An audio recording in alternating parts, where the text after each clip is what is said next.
Усім прывітанне, з вами па-ранейшаму Зміцер Лукашук. Хоць вы і спадзяваліся пабачыць на гэтым месцы Павла Свярдлова, такого сталага вядоўца гэтай праграмы, таму што зараз на хвалях Еўрарадыё і на ўсіх нашых стрымінгавых платформах чарговы выпуск праграмы творчай кухні. Тым не менш давядзецца цярпець мяне, Змітра Лукашука. Але я думаю, што госці, якія сёння у нас у студыі на нашай творчай кухні сабраліся, яны, як бы мовіць, маю прысутнасць вам нейкім чынам згладзяць.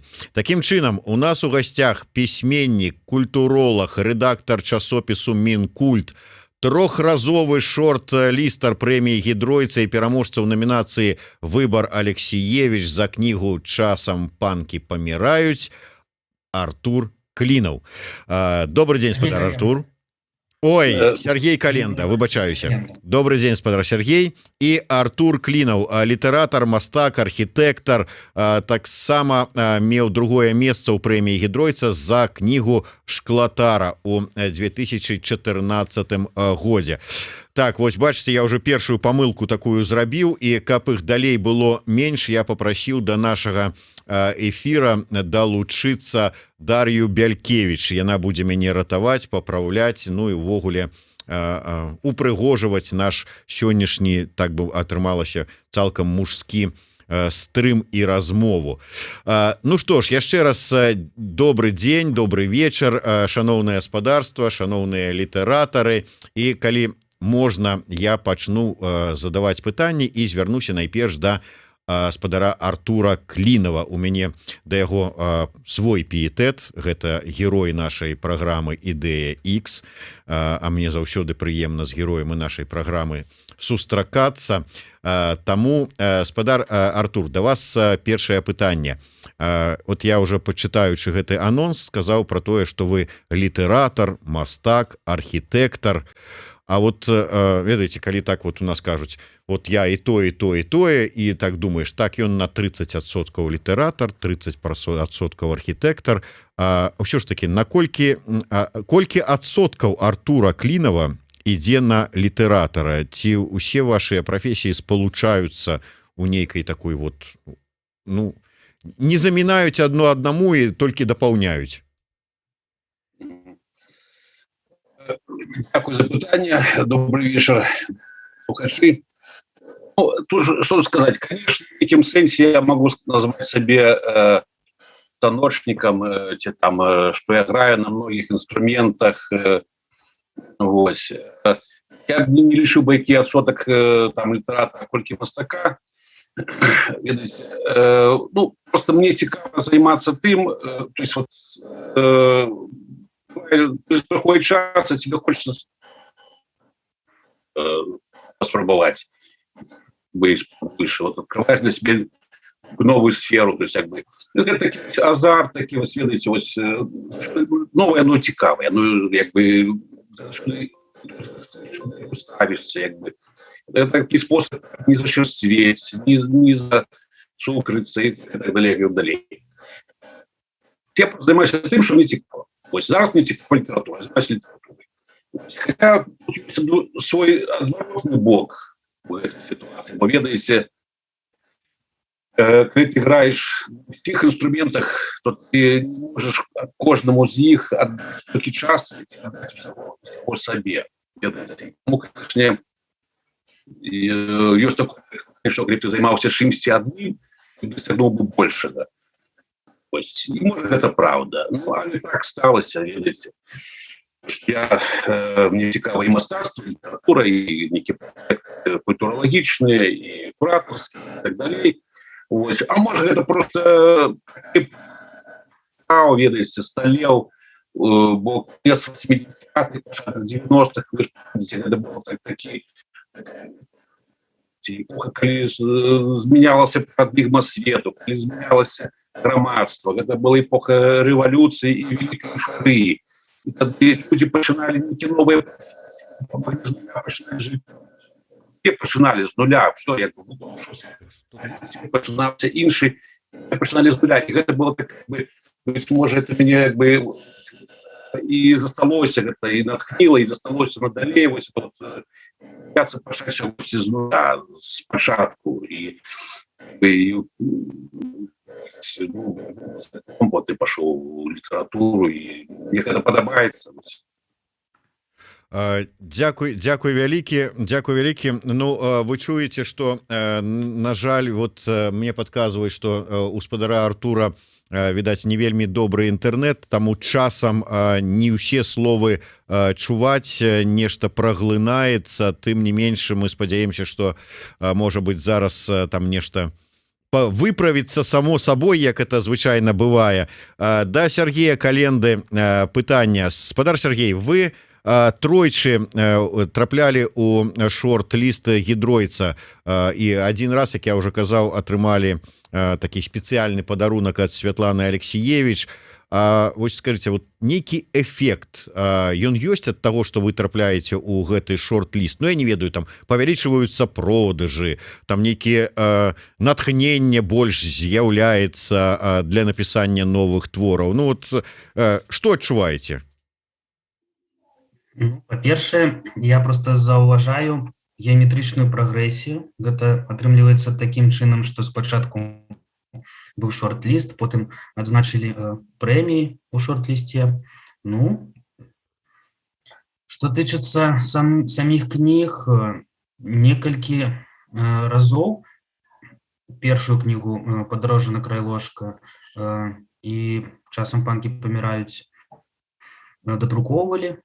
А на дадзены момант у Логвінава няма папяровых кніг, здаецца так. Я магу сказаць толькі тое, што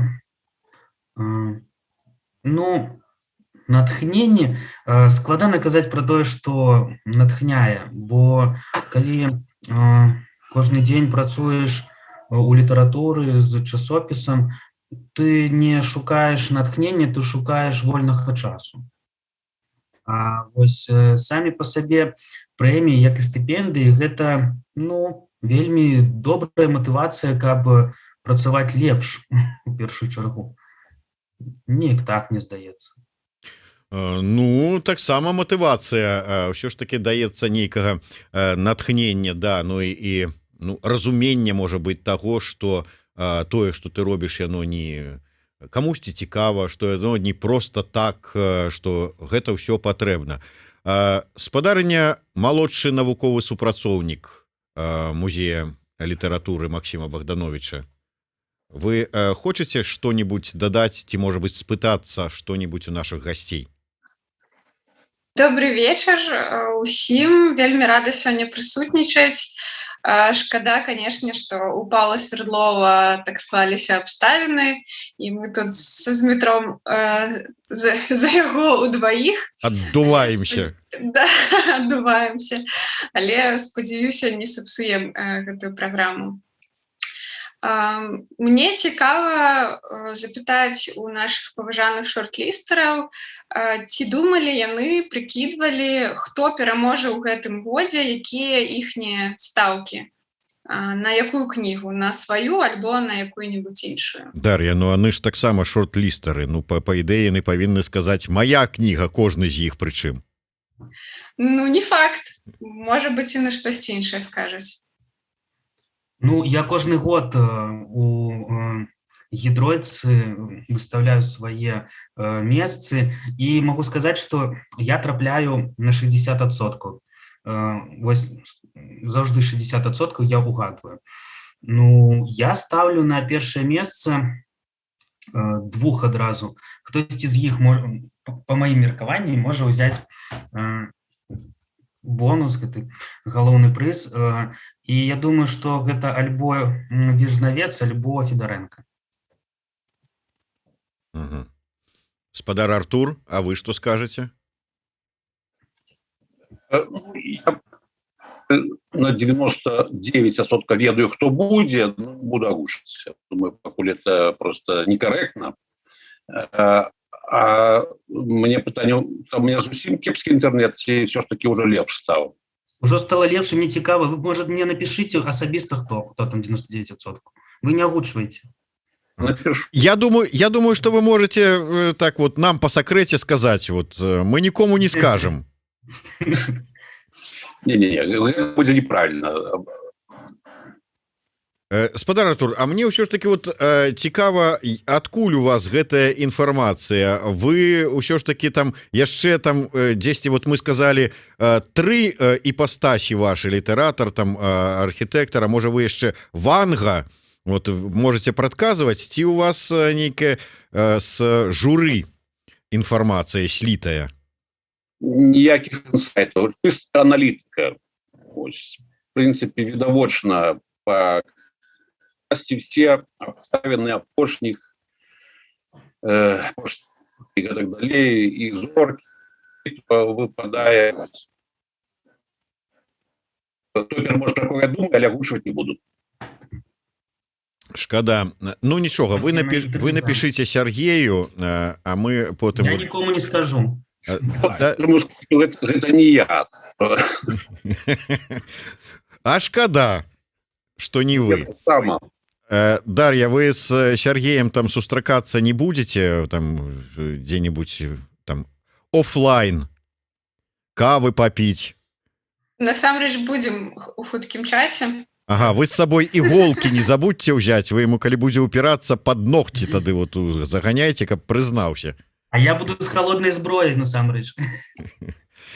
Добра, давайте протягнем. У меня тут есть такая невялічкая заготовочка по пытаннях, и я звярнуся да спадара Артура. Так, у 2010 годзе вы працавалі мастаком-пастаноўшчыкам у фільме Андрэя Кудзіненкі «Масакра», сцэнарый якога быў напісаны паводле легенды пра Локіса. Вы тады натхняліся гэтым сюжэтам і задумалі стварыць кнігу, ці гэта як адбылося? Адбылося так, што я на самой справе працаваў з Андрэем над «Масакрай», якая па матывах Локіса была, о легенде Локісе створана. З некалькіх гадоў я паселіўся ў тым месцы, дзе уласна срадзіма Локіса, яго радавое гнездо. Вось, на Лынтупшчыне. Ведаеце, ведаюць Локіс, факту, што радзіма Локіса якраз на Лынтупшчыне, дзе зараз уласна жыву. Ось, бо там знаходзіцца ёсць даследчык, які вывучаў гэта пытанне, Алесь Гарбуль. Ось, і ён як бы вельмі пераканаўся, што гэта легенда, то есть мы я спавёў шляхціч Даўгяла, які ён так якога знаходзіўся там недалёка ад Лынтуп. Ось, у Марымэ на самой справе ёсць нават наш эпізадычны Даўгяла, такі літоўскі шляхціч. Але сравнил это, потому что это литовская легенда, то есть как бы, ну, литовская легенда, але маецца на увазе, что это литовская, маецца на увазе гістарычна Літва. І та Літва, якая там зараз Літва, это наша Літва, гэта частка рэгіён, дзе я зараз жыву. І вельмі шмат сведчанняў, і на таким вельмі важным топонимика этого места, этих мест. И там на Лынтупшине важное место, которое называется Лакаварс, брама Локіса. Это как бы историческая топонимика, назва у перекладе с литовской партией. Брама, а Локіс это ёсць перавар. У літоўскай ёсць два значэння. Мішка звычайны ёсць, медведь пераварці гэта Локіс. Лакаварц гэта ёсць брама Локіс. Ёсць гэта такі курган, зарослі ўжо лесам, але вельмі такой энергетыкай. Ну там што там як бы інфернальная, вось нешта, інфернальная сутнасць. Кстати, кажучы, я потрапіў у гэтай мясціны якраз Локіса, і дадацца як бы да того, як жыве народ, як жыве псіхолог. І у меня з'явілася ідэя праз нейкі час напісаць такую гісторыю, а што было б, калі логіка в наши дни. Первородки жили и зараз, разом с нами, Бог с нами. Такие невеликие места, как Клым тут, это не обовязково, просто такие невеликие русские местечки живут первородки. Вот. И раз на год гости сжирают. И весь поселок живет у страху, бо ніхто не ведае, хто яны, іх ловіць не могуць поймаць і на свайго суседа, бо невядома, хто гэта, як бы іх ніхто не бачыў, гэтых первартів, а можа іх няма, можа гэта страх такі, які застаўся як бы яшчэ по часу, яшчэ, скажем, у там 100 гадоў, 10 тому. І так, тым не менш, як бы, весь поселок жыве ў страху, і тут приїжджає ось наш герой роману, який якби раптом оказується ось якби у гэту історію Шакана. І він мусить, там здарається чергове забойство, ось знають чергову ахвяру, і всі подозрения падають на його. І він якби все спошно уліки на його, короче, і він мусить вести своє дослідження, осветить свое имя. Я хотел начать такие белорусские Twin Peaks. Ось то, что отбывается, вот маленький поселок, и ось там как бы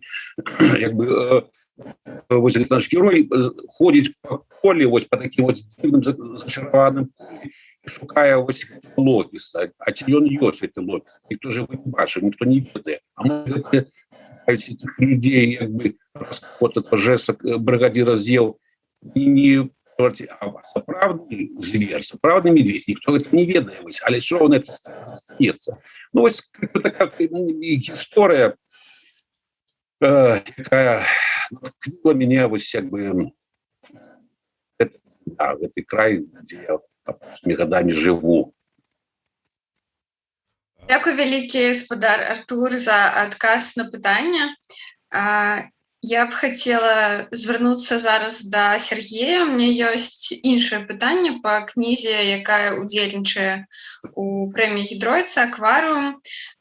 Вось у ёй ты вельмі шмат увагі надзяляеш музыцы. І менавіта там сустракаюцца розныя пералічэнні той музыкі, якая падабаецца альбо з'яўляецца саундтрэкам жыцця розных герояў, да, якія ёсць у кнізе, там Плэсіба, Акіян Эльзы, Дельфін. Скажы, калі ласка, наколькі ты спісваў музычныя густы сваіх герояў з сябе, і што ты сам увогуле слухаеш, ці часта слухаеш, ці любіш хадзіць на канцэрты? Я вельмі люблю музыку, я з дзяцінства звязаны з ёй, і я раней вучыўся у музычнай школе на кларнеце, на дадзены момант граю на барабанах і на кларнеце, і я, усё сваё жыццё я вельмі цікаўлюся музыкай, і ў мяне розныя погляды і густы на яе. Я кожны дзень яе слухаю, кожны дзень у мяне штосьці, альбо аўдыёкніга, альбо нейкі альбом у машыне, дома часта, падчас працы, калі пішу таксама. І гэтай музыкі ў мяне так шмат, што яна для мяне часта асацыюецца з успамінамі. То бок, вось, напрыклад, у маёй жонкі лепшыя ўспаміны — гэта пахі. Яна, калі адчувае нейкі пах духоў, напрыклад, нейкіх спецый, то яна можа ўзгадаць штосьці ў жыцці, што было, штосьці рамантычнае ці цікавае. А для мяне любая музыка адразу штосьці нагадвае, нейкія ўспаміны. Таму я вельмі шмат прапісаў гэтай музыкі менавіта ў адносінах у кнізе, каб паказаць, наколькі гэта звязана, у прынцыпе, з пачуццямі. І тое, што я там пішу, гэта мае больш густы. Я гэтыя густы дадаю да персанажу, да галоўных герояў. І гэта ну вельмі маленькі працэнт ад таго, што я вельмі люблю слухаць і слухаю. У мяне, напрыклад, я у 2018 годзе у 2018 годзе у Сіцыліі сустрэў Тома Йорка з Radiohead, які просто гуляў са сваімі дзецьмі, сынам і дачкой. І Ого! мне нават не трэба было хадзіць на канцэрт, я просто яго сустрэў. Вось так вось просто падышоў да яго, паціснуў руку, пагутарыў. А гэта для мяне адзін з самых знакамітых і моцных музыкаў. Я свайго сына назваў Томом, бо я тады Тома Йорка, мне здаецца, не просто так сустрэў. Мы абмяркоўвалі з жонкай за некалькі дзён да сустрэчы з ім пра тое, што ён адмяніў канцэрты. Бо у яго была жалоба, там жонка памерла, ён адмяніў літаральна усе канцэрты наперад. Я кажу, што мы ніколі не трапім на яго канцэрт. Я яго сустрэў просто так у Сіцыліі. Неверагодная гісторыя, насамрэч. Так сустрэць музыку, на якого хацеў схадзіць, і як бы магчымасці не было, ну это такая верагоднасць, шанс на мільён. Дзякуй вялікі за падрабязны адказ. Можа быць, Зміцер хацеў бы штосьці удакладніць далей у Артура. У нас, да рэчы, ёсць адно пытанне з чата, якраз такі да яго. Я магу, напэўна, агучыць, ці Зміцер вы? Ну, да, калі ласка, калі ёсць, тым больш, што нейкія пытанні. Адзінае, што вот сапраўды нешта не вельмі значна, скажем так, выправілася сувязь са спадаром Артурам. Я ведаю, што тэставалі днём сувязь і было нібыта ўсё нармальна. Спадар Артур, можа, вы з таго часу паміж тэставаннем і цяперашняй размовай там уключылі якую-нибудь праграму, якая зараз цягне інтэрнэт? На жаль, не. Нічога не ўключаў, наоборот, паўыключаў. Просто зараз увесь пад'езд клятка сидзіць у інтэрнэце. І у нас як бы так званы хуткасны інтэрнэт, які там мусіць быць космічнымі хуткасцямі летаць. А калі час пік, прыходзіць весь пад'езд у інтэрнэт, і все, і ён кладецца. Таму у него каптаронак значна лепшы інтэрнэт, чым, на жаль, вельмі пробашаюся шаны, што мне амаль не чуваць. Ну, тут у меня все отключено. Я выключил все, что мог. Ну, бывае. Дар'я, ну тады давайте пытанне з чату. Добра. Пытаецца Ольга. Пытанне да Артура Клінава. Ці магчыма ў Беларусі набыць шалом на сёння? І перадае вам шчыры дзякуй за ваш уклад у сучасную літаратуру. Артуру і Андрэю перадае шчыры дзякуй. Напэўна, Андрэю не ведаю нават якому, да рэчы. Можа быць, яна хацела напісаць Сергею, а тады гэта было б лагічна. Ну, вось такое пытанне. Ну, ёсць у нас і Андрэі годныя сярод літаратараў, можа, каму-нибудь з іх. Перададзім Хадановичу. Так. Дякую вялікі за пытанне. На жаль, беларускі шалом уже давно, конечно, накончыўся. Я вельмі хочу ее перавыдаць, зрабіць другі наклад. Мы зараз зрабілі падорожны па горадзе Сонца. Але гэта зойме, конечно, пэўны час. Але з другого боку, я все-таки думаю, что хутчэй мы зробім аўдыоверсію шалома и выкладзем ее в интернет. Я хочу выкласці в интернет бесплатно, как бы просто. То есть я думаю, что это будет, мабыць, хутчэй, чым з'явіцца выданне. А на жаль, раритет, конечно. Дякую. И Андрею передам привітанне, про кого размова. Ага, ну бачыце, там раскрылася нейкая для спадара Артура, прынамсі, таямніца, пра якога Андрэя шла размова. Думаю, што як і ў выпадку з пераможцам прэміі ён нам не скажа, хто это там так насамрэч. Не, мы партызаны. Да, партызаны, гэта я ведаю. Ой.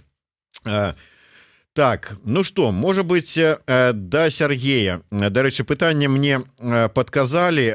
Я прызнаюся, не ведаў такой акалічнасці, але сапраўды цікава. Вот пытанне. Апошнім часам вы пішаце кнігі пад сваім уласным імём, але у вас ёсць яшчэ і такое альтер-эго ваша, Александр і Бацкель. Так вось, як вы вырашаеце наступную кнігу, хто з вас будзе пісаць, вы ці альтер-эго ваша? Ну, апошнім часам мне зручна быць самім сабой. Неяк быў час, калі вельмі падабалася пісаць кароткія тэксты пад псеўданімам. Гэта крыху так вось разнявольвала. То бок, ты быццам бы мог гутарыць на розныя тэмы. А з іншага боку, цяпер я пішу, мне здаецца, больш упэўнена. Таму мне, зручна зараз быць календам цалкам. То бок мы можам не чакаць новых твораў ад спадара Александра. Да, справа ў тым, што у Андрэя Адамовіча у кнізе у песні пра Цімура там добра прапісаны адзін з персанажаў Бацкель, які там напаўбог і сябра Цімура. Мне здаецца, на гэтым вельмі класна можна паставіць кропку і больш ужо не адраджаць гэты псеўданім. Ён і так пайшоў далей за мае планы. Ага, то есть вот адным літаратарам у беларускай літаратуры стала менш. Да ён просто, бачыце, ўжо кананізаваны. Я патлумачу нашим гледачам, што мінулагодні шорт-лістар прэміі Гідройца Андрэй Адамовіч напісаў кнігу «Песня пра Цімура», у якой взяў розных персанажаў, якія існуюць, з іх імёнамі сапраўднымі, і таксама там быў персанаж Александр і Бацкель, якога Андрэй пазычыў у Сергея. І там як бы гэты персанаж вельмі у цікавых сюжэтных паваротах. І вось пра такую фінальную яркую кропку завяршэння яго кар'еры Сергей зараз спрабуе нам расказаць. Добра, цудоўна. Дзякуй вялікі за адказ. Так, спадар Артур, я б хацеў з вами пра, я не ведаю, пра беларускі фальклор пагаварыць, дакладней яго ўплыў на вашу творчасць, увогуле, можа быць, на беларускі менталітэт.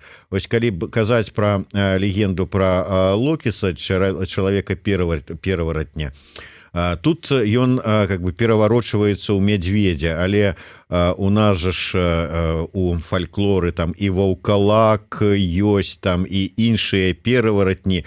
Увогуле такая, ну, як бы рыса беларусаў, што ли, быць ці там паказваць сябе не тым, кім ты ёсць на самой справе. Вот увогуле гэтая рыса паказацца не тым, кім ты ёсць, наколькі яна ўсё ж такі беларусам належыць і ўвогуле як фальклор адбіўся на вашай творчасці, чым натхняліся апроч этой легенды? Так, вельмі добрае пытанне, вельмі цікавае, бо інтэрнэт дазволіць, каб я адказаў мне. Самой справе, калі я пісаў Локіса, я ўсёй Беларусі, вось, напрыклад, место вось збудаваць такой вось міты ўсёй Беларусі.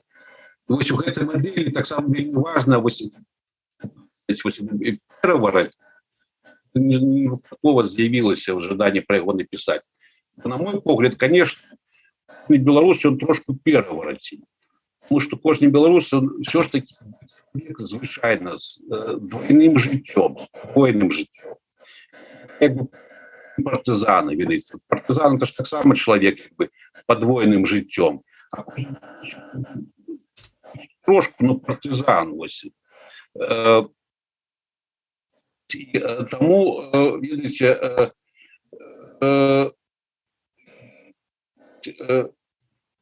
гэта вось менавіта так важна, вельмі важна як бы вот рыса беларуса, як бы ён мае як бы жыццё ў дзень, жыццё афіцыйна, жыццё на фасад, а патаемнае жыццё вось і кожны, фактычна кожны, бо мы живем в такой краіне, мы так жылі ўжо гістарычна для выжывання, бо ведаеце, калі жывеш некалькі окупацыі, тут мусіш прыйсці выжыць, ты павінен мець это вось двойное жыццё, двойное дно, як бы усё, як бы подвойную ідэнтычнасць, ведаеце. І так, это слушно заважили, и вернуться до фольклора, то, конечно, я лишу, что вельми важно для меня и для русской литературы из важнейших письменников является Баршевский.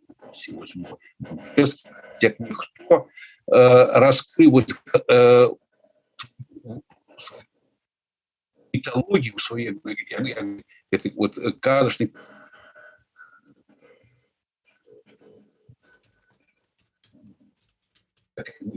У нас Артура зусім уже не чутно чамусьці. Да, спадар Артур неяк зусім губляецца сувязь.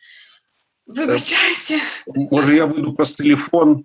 Да, магчыма, давайте, можа быць, мы попросім. Зараз упытаемся. Можна это сам. Да, тады выйдзеце з гэтага камп'ютара і паспрабуйце по той же самай спасылачцы зайсці праз телефон, мы до вас далучым. Добра, зараз спрабую так. Спадзяюся, нашы гледачы прабачаць нам тэхнічныя такія нюансы. Інтэрнэт у Беларусі такі інтэрнэт. Можа быць, Сергей, вы якраз пачытаеце нам урывак з кнігі «Акварыум», якая намінавана ў гэтым годзе на найлепшую кнігу прозы Беларусі. А можна, пакуль Сергей там шукае, што ён будзе чытаць, я ў яго таксама спытаюся, вы шукайце і адказвайце на маё пытанне. Сергей, а не дадзіце пару парадаў там пачынаючым літаратарам, як стаць шорт-лістарам? Што для гэтага трэба? Я не ведаю. Не хоча дзяліцца сакрэтам, глянь. Насамрэч, гэта вельмі складана. Я не магу сказаць, што я далёка адышоў ад маладых літаратараў. Я такі ж, як і раней быў, і у мяне тэкст, шмат сумневаў, я штосьці ствараю, я спрабую сабрацца з сіламі, з думкамі і гэтак далей. Адзінае, што працуе, мне здаецца, на карысць, гэта шмат працы.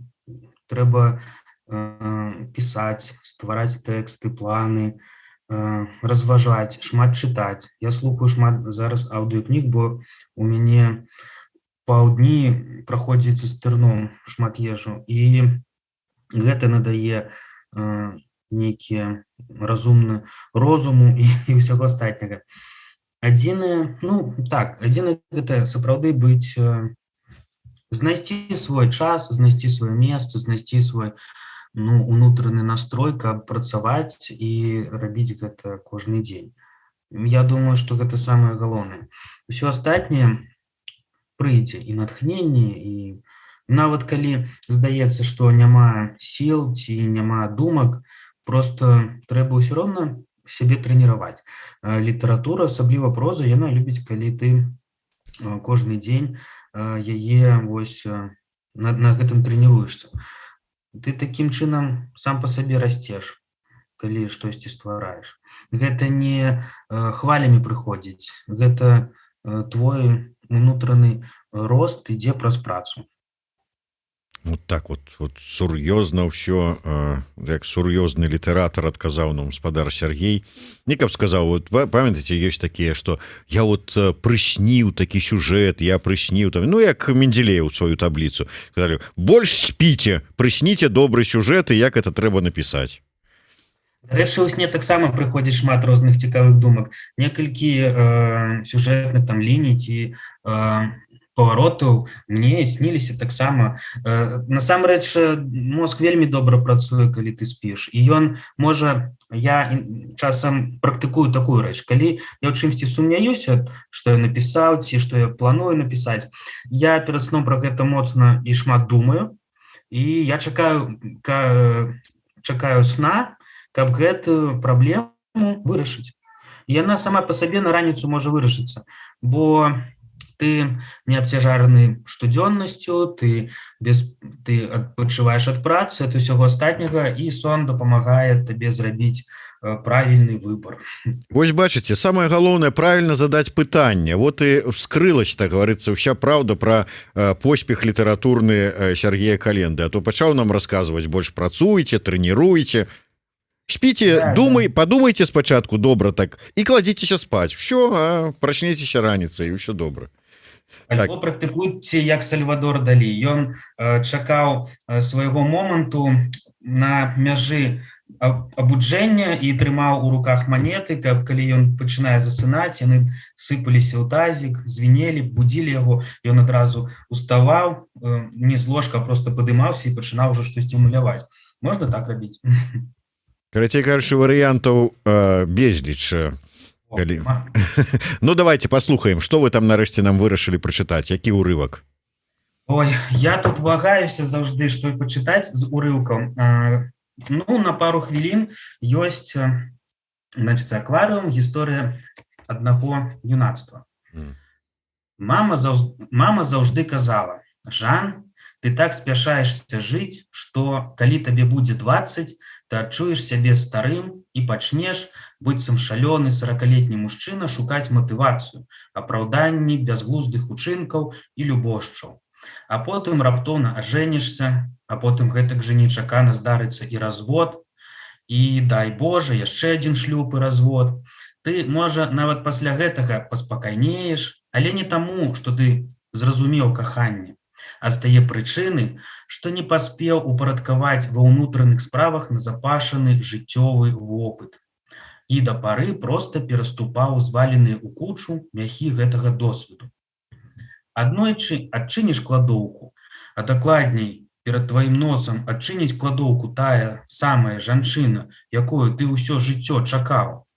І ўсе гэтыя мяхі адначасова на цябе і паваляцца. І калі ў цябе атрымаецца выкараскацца ацалелым ды ўцямным, то штосьці ты здолееш усвядоміць. А так, козлік мой, скачы, пакуль скачацца. Шкада, што маці ніколі не слухаеш. Жан адказваў звычайна так, каб не укручвацца ў гэтыя бясконцыя матчыны маналогі. Я цябе слухаю, усё разумею. Ён ніколі не разумеў, як маці можа яму распавядаць пра розныя рэчы, пра ягонае жыццё так псіхалагічна дакладна, хаця сама нідзе ніколі ні пра што не чула і не ведала. Толькі глядзела свае серыялы і чытала розную лухту вечарамі, кшталту раманаў пра каханне. Аднойчы яна нават запыталася ў яго, што такое поза 69, калі яны сидзелі на кухні ўвечары і па тэлевізары ішоў нейкі пахабны серыял. Не браць пад увагу меркаванне дарослых, а найперш бацькоў, Жан пачаў яшчэ са школы. Але не наўмысна. Так склалася, што залішне рана ён сам стаў дарослым. Дарослым, канешне, вельмі ён цяпер дарослы. Калі паглядзець звонку, ён быццам вярнуўся ў свае 18. Быццам 15 год стерліся з яго твару, і барада нават не дадае яму гадоў, як раней. Жан упершыню сутыкнуўся з асэнсаваннем таго, што ён нічога не ведаў пра жыццё і пра сябе. І маці мела рацыю. У яго за плячыма 2 скасаваныя шлюбы і зашмат жыццёвага вопыту. Але ўсё гэта не мае значэння. Усё гэта было з ім, але ў іншай рэальнасці. Вось ён, вось побач яна, ён і яна на ложку аголеныя. У абсалютна іншай і чужой краіне. Цяпер гэта іх горад, іх краіна, іх месца. Дзякуй вялікі. Ну што ж, выдатная, я адразу прыгадаў такую, што зараз вельмі актуальна такая прымаўка, што нас не забівае, то робіць нас мацней. Паслухаўшы гэты урывак, можна сказаць, што калі выбраўся жывым з-пад мяхапа, з-пад бульбы ці з бульбай, якім цябе прыдушыла, то ўсё наладзіцца ў тваім жыцці. Да нас ізноўку вярнуўся спадар Артур Клінаў. Давайте паслухаем, як зараз ён гучыць. Скажыце нам пару словаў. Так, прабачце, як мне чуваць? Вось зараз выдатна чуваць. Бачыце, калі маеце свой асабісты кавалак інтэрнэта, а не агульнага, хоць і хуткаснага, то ўсё тады, знаете, ўсё вот по-беларуску сваё, оно вот лепей заўсёды мець. Дарэчы, я тады ў такім выпадку вярнуся да свайго пытання, якое вот вы пачалі адказваць вельмі так добра. Я спытаўся у вас пра вот рысу гэтую рысу ў беларускім характары ці ў характары беларусаў, якая знайшло сваё ўвасабленне ў шматлікіх легендах пра чалавека пераваратня. То ён мядзведь, як Локіс, то ён ваўкалак, то ён жаба царэўна, там ці яшчэ што-небудзь. Так вось гэтая, вы пачалі расказваць пра гэта двудушша, ці там я не ведаю, як тут правильно сказаць. Вот пра гэтую рысу беларускасці, наколькі яна праўдзіва ў фальклоры адзначаная і як фальклор паўплываў, ну ці што фальклор даў вашай творчасці? Так, ну ось паспрабую яшчэ раз сказаць. Канешне, для мяне вельмі важным пісьменнікам, як і для ўсёй беларускай літаратуры, з'яўляецца Баршэўскі. І, канешне, яго шляхціц Завальні. Чаму? Таму што там Баршэўскі паспрабаваў зазірнуць ось у эту патаемную душу народа, як бы паспрабаваў там пакапацца ў гэтых вось прысімках як бы беларускай душы, ведаеце, у гэтых страхах, у гэтых вось як бы у гэтым як бы у яго як бы двойны у тым другім жыцці, тым жыцці, якое не на фасадзе, ведаеце. Вось, а тое, што кожны беларус в прынцыпе мае гэта падвойнае жыццё, гэта амаль навуковы факт. Вось, у той ці іншай ступені, можа, кагосьці больш, кагосьці менш, але гэта як бы, ну, фактычна, як бы это такая традыцыя гэтага народа, якая ідзе вот як бы з той же паралелі, што партызан. Ведаеце, некалькі стагоддзяў гэты народ мусіў выжываць у вельмі неспрыяльных умовах, у умовах фактычна акупацыі. І каб выжыць у гэтых умовах, канешне, чалавек мусіў для самазахавання весці гэта падвойнае жыццё. Калі днём ён адзін, калі афіцыйна ён адзін, а патаемна ці в сям'і ён іншы. Вось. І в прынцыпе, гэта традыцыя у нас засталася, і зараз мы так жывем. Ведаеце, як бы мы ж не ведаем, што думаюць гэтыя людзі, якія вось там, напрыклад, зараз прадстаўляюць уладу, што як бы якую у іх як бы што іх там в галовах, ці наадварот, мы здзіўляемся, што мы думалі, што ўсё так нармальна, потом бабах, і тут такая рэвалюцыя, і быццам бы адкуль яна з'явілася, а ведь яно ж неяк вот якраз адтуль прыходзіць, бо мы з таго як бы патаемнага жыцця беларуса. Вось, і таму, калі я пісаў Локіса, мне хацелася якраз вот паспрабаваць памацаць вось гэту тэму, вось гэту вот падвойная вось як бы падвойная ідэнтычнасць, падвойная як бы вось як бы чалавек з двойным як бы вось з патаемным жыццём, ведаеце, які кожны з нас трошку больш ці менш ступені з'яўляецца. Вось, а што тычыцца фальклора, то ён всё больш адлюстраваў тое, што як бы ёсць у рэальнасці. Вось. І якраз і Баршэўскі, якраз чаму я люблю, ён яму як нікому атрымалася вось даць вось пакапацца ў гэтых вось патаемных страхах і вось у гэтым вось як бы у другім жыцці, якое як бы не на паказ, якое мы не бачым, якое скрытае вось. Вось. Таму вось як бы калі я пісаў Локіса, я хацеў проста зрабіць такую мадэль сучаснай Беларусі. Вось. Там не толькі як бы гісторыя пра пасёлак, якім живут первым. Это история про то, как бы живе уся Беларусь. Просто мы как бы я сфокусував її на маленькую як би такую местечко, у яким в принципе та же самая модель, якую можна як би поширить на всю країну. І той же чоловік, як би ось який як би живе ось от таким у страху, як би і не ведає сусіда, не ведає хто є хлопець, а ці він є вогуль, як би і так далі. Ось вот таким от чином. Ну, спадзяюся, гэтым разам мяне чуваць. Да. Гэтым разам чуваць нашмат лепей. Можна я задам такое агульнае пытанне да абодвух наших гасцей. Яно тычыцца, ну, как бы... Вот глядзіце, неяк вот ўсё ж таки рэагуюць даволі хутка на ўсё, што адбываецца там з чалавекам, з грамадствам, там на нейкія актуальныя падзеі, там паэты, музыкі, там, ну, людзі, там, скажем, кароткіх форм.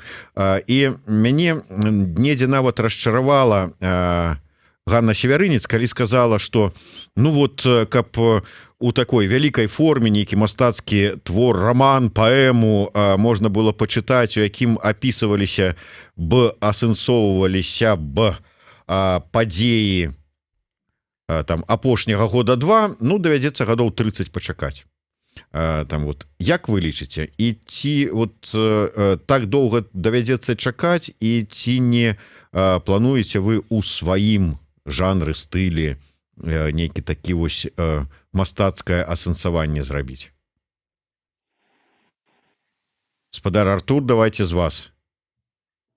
Добра.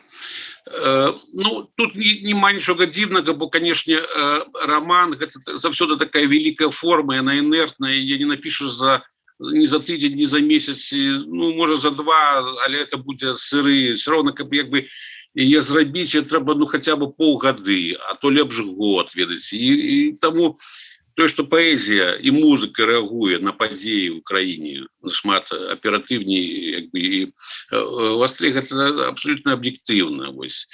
Што тычыцца романа, то ён з'явіцца, бо ведаеце, мы зараз перажываем вельмі востры, вельмі драматычны перыяд у нашай гісторыі, і безумоўна, там, дзе драма, там, дзе як бы ёсць вялікая эмоцыя, там заўсёды літаратура, там літаратура цікавая, яна будзе ў гэтым, як бы там абавязкова капацца, гэтым займацца, гэта вывучаць. Просто пачакайце, яшчэ ж як бы прайшло не так много часу, яны з'явяцца гэтыя тэксты і гэтыя романы, і не праз 30 гадоў, а нашмат раней. Ось. Просто, ну, ведаеце, ну, роман это вялікі праект, ну, в сэнсе, што вялікі па часе, па энергазатратах, то есть ён не пішацца за некалькі дзён, то есть, але все это будзе, безумоўна. Сергей? Ну, у мяне я цалкам згодны з Артурам, і яшчэ б хацеў дадаць, што у мяне быў такі вопыт, я записываў вельмі... Я браў, карацей, навіну афіцыйную, потым браў непацверджаныя навіны, а потым дадаваў штосьці містычнае, магічнае. І такім чынам пісаў невялікі тэкст. А па выніку ты не разумееш, дзе там насамрэч потым тое, што ты прыдумаў, а што ёсць навіна. І я падумаў, што я буду такім чынам збіраць вось увесь сусвет того, што адбываецца навокал, пачынаючы там з віруса, лакдаўнаў і гэтак далей. І я цяпер не ведаю, калі трэба спыніцца, бо шмат разоў ты ставіш кропку у гэтай вось усёй жыццёвай літаратуры, але на наступны дзень ты разумееш, што тут далёка не да кропкі. То бок роман з'явіцца, калі беларусам стане сумна жыць. Мне здаецца так. Пакуль што не да роману. То есть пакуль вясёлае жыццё і пакуль. Да, вельмі весела, і мы пакуль што збіраем тэксты, эмоцыі, навіны і ўсё астатняе. Мы пакуль што знаходзімся вось менавіта на той стадыі, калі мы набіраемся гэтага вопыту і усяго астатняга, каб стварыць роман. А роман трэба пісаць, калі ты будзеш сябе добра адчуваць, спакойна, сумна. Да. Дзіўна, я думаў наадварот, как бы так на эмоцыях, на натхненні, на адреналіне пэўным вот оно ўсё пішацца, а тут яно плануецца, я б хоць і так сказаў, плануецца ўсё як трэба, але трэба ж час, каб напісаць. Дарэчы, гаспадар Артур, а вот уявім сабе, што вы гэтую вот новую кнігу по, скажем, асэнсаваннем апошніх года-два жыцця беларусаў, Беларусі, грамадства задумалі напісаць таксама вось у такім ключы, можа быць, фальклорна-містычным. Якого б героя вы з беларускага фальклора абралі для вот галоўнага героя гэтай кнігі?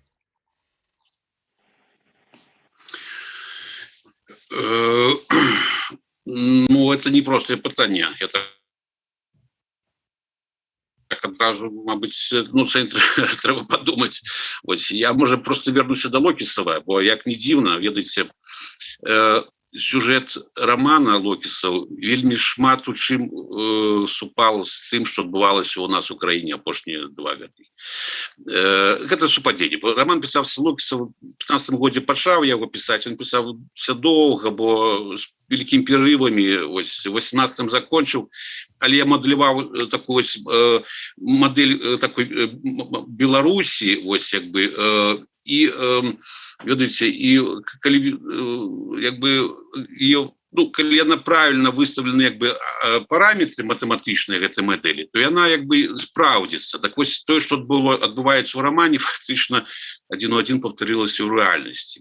Хотя это, как бы, это не кажу, что про некое пророцтво. Это просто вот змоделированная система, якая, как бы, значит, была на правильных посылках.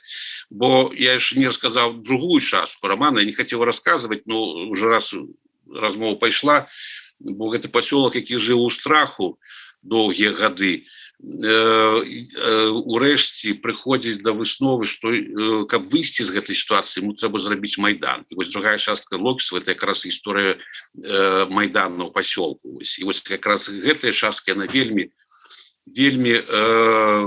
карэлюецца, вельмі паралельна таму, што адбываецца. Хаця я кажу, што як бы усе супадзенні выпадковыя, кажуць, але в пэўным сэнсе такое прачуванне того, што вот адбылося, яно ў рамане ёсць. Што тычыцца новага, ну, не ведаю, мне цяжка сказаць, але я, можа быць, згодзін з Сергеем у адным вельмі важным моманце, што для того, каб напісаць вось гэта, конечно, драма, гэта вельмі важна для літаратуры, это вельмі важная крыніца літаратуры. Калі яна ёсць, то, конечно, литература, роман появится. Але другой вельмі важный момент — это автор мусіць мець пэўную дыстанцыю от этой драмы. Бо калі ты живешь у стрессе вельмі цяжка пишется. Вельмі цяжка. І вось як показала практика апошняга года, і те люди, письменники, за кім я камунікую, і вось хто як бы пішыць і займаецца гэтым професійна шмат гадоў, усе кажуць, ну, многие кажуць, что я не могу ничего писать. Потому что вот менавіта тому, что вот это вот, калі ты живешь у стрессе, то пишется самой справе вельмі цяжка. То есть это з великой, як бы, вот якраз у поэзии тут простее, а вот калі вот великую форму пишешь вот в таким стане, то есть повинна мусить быть дистанция, мусить быть некая супакаенне, вось некая адарванасць ад того, что ты пишешь. І вось таму вот тут я с Сергеем, конечно, згодны. То есть гэта літаратура паўстання, яна уже напэўна паўстае, але кажу, тут як бы мусіць прайсці нейкі час і з'явіцца такая вось дыстанцыя. Зразумела. У нас ёсць яшчэ одно пытанне з Ютуба. Ольга зноў пытаецца, што вы читаеце зараз, ці можете подзяліцца. І да Артура пытанне, і да Сергея. Артур? Ну, ведаеце, я якраз зараз читаю тое, што мне нужно будзе патрэбна для новай кнігі. А новая кніга будзе ў мяне все ж таки не фікшн, а нон-фікшн. Это як бы кніга якраз в пэўным сэнсе, якая можа будзе працягам «Горада Сонца», але трошку у іншым як бы у іншай оптыцы. То есть карацей это будзе кніжка про город утопии, город империи. Вось. Это такая як бы будзе даследаванне як сацыяльныя ідэі, як бы левая ідэя, правая ідэя, як яны ўплывалі на горад, як яны его трансформавалі, як яны як бы відазмянялі горад.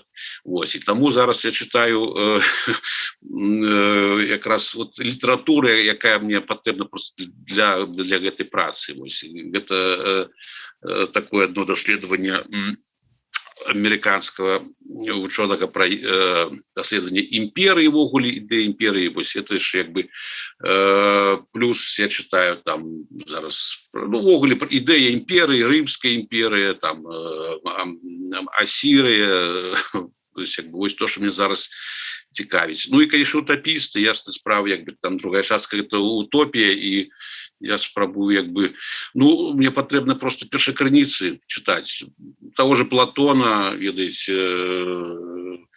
и як бы, ну, Кампанеллу понятно, Мора, там Сен-Симона, як бы и всех як бы так знаных утопістаў. Ну, короче, вось таким чынам. Добра, дзякую, Сергей. А ты што чытаеш цяпер? Подзелішся з нашими слухачамі? У меня такие плотный зараз период с детьми. Со старейшим мы читаем Гарри Поттера, 6-я книга. Принц Полукровка у нас уже там. С малым мы читаем Тачки и Джанни Радары.